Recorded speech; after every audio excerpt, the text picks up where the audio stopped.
Hello everyone. तो हम बात कर लेते हैं जिस तरीके से नोटिफिकेशन आप लोगों ने देख ही लिया होगा आ गया है। तो वैकेंसीज़ भी बहुत अच्छी आई हुई हैं। हमें किसी भी सब्जेक्ट को छोड़ना नहीं है, मल्टीपल टाइम रिवाइज करना है और उसे अच्छे से पढ़ना है। पॉलिटी भी बहुत ठीक ठाक रोल निभाता है, तो आपने पॉलिटी आई होप के पढ़ ही लिया होगा। बस उसे थोड़ा सा रिवाइज करने में प्रॉब्लम आती है।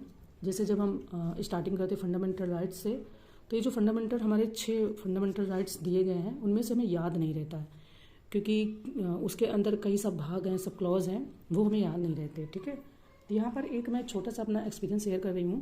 आपका मन करे तो आप फॉलो कीजिएगा, नहीं मन करे अगर आपको ठीक ना लगे तो आप इसे फॉलो मत कीजिएगा, स्किप कर दीजिएगा। ठीक है, देखिए 5 4 2 4 2 1, या तो ऐसे बोल लो 54 24 21, या तो 5 4 2 4 2 1। ठीक है, इसका क्या मतलब है?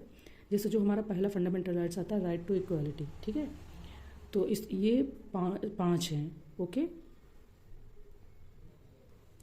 तो यहाँ पर ये आ जाएंगे 5 राइट टू इक्वालिटी। इसके बाद में आ जाइए 4 हमारे राइट टू फ्रीडम है, स्वतंत्रता का अधिकार, ये 19 से 22 तक है।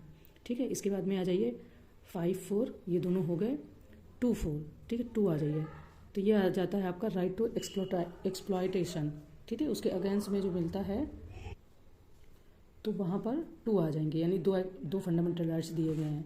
इसके बाद में आ जाइए 5 4 2 4, तो ये आपका आता है right to freedom of religion, ये 25 से 28 आता है। ठीक है, इसके बाद में 4 2, 29 से 30 कल्चर एंड एजुकेशनल राइट्स दिए गए हैं। ठीक है, तो इसके बाद में फिर आ जाइए एक, ये 32, यहाँ पर रिट्स दी गई हैं सुप्रीम कोर्ट की और हाई कोर्ट की। तो सुप्रीम कोर्ट की आपकी आ जाती है 32 में और हाई कोर्ट की आ जाती है 2 to 6 में। ओके, तो आप चाहे तो ऐसे कर सकते हैं 3 to 6, फिर 2 और 2 आ गई। ठीक है, 3 का इसमें इंटू करेंगे 6 हो जाएगा और 2 2 आ जाएगा। ठीक है, तो अगर आप इतना याद कर लेंगे पहले 54 24 21। ठीक है, right to equality 5, right to freedom 4, right to exploitation 2, right to freedom and religion 4, और कल्चर एंड एजुकेशनल राइट्स 2, और सुप्रीम कोर्ट और हाई कोर्ट्स की रिट्स 1 ठीक है, 1 है 32 में। तो ये आपका इस तरीके से हो जाएगा। इसमें रिट्स कई प्रकार की हैं, उनके बारे में हम डिटेल में डिस्कस करेंगे। अभी हम सिर्फ जो ऐसा लग रहा है कि बहुत सिंपल है और अच्छे से हमें याद हो जाएगा, वो मैंने शेयर किया है। बहुत छोटा सा एक्सपीरियंस है, मैंने शेयर कर दिया है।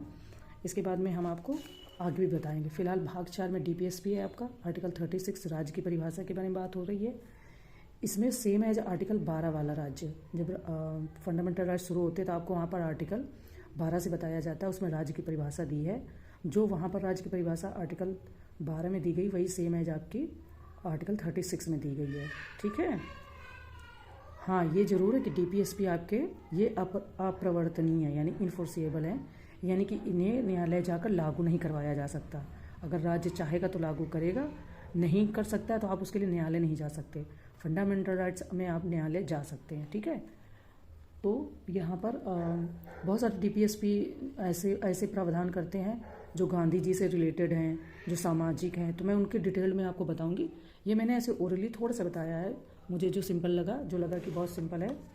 14 में ग्राम पंचायत है, 44 में यूनिफॉर्म सिविल कोड है, ये बराबरी की बात करता है। 51 में इंटरनेशनल पीस है, इसलिए ठीक है। तो सिंपल से ट्रिक है, आप चाहे तो फॉलो कर लीजिए। मुझे फंडामेंटल राइट्स सबसे ठीक लगा, मैं ऐसे याद कर लेती हूँ, तो आप अगर कर सकते हैं तो ठीक है। Okay, thank you.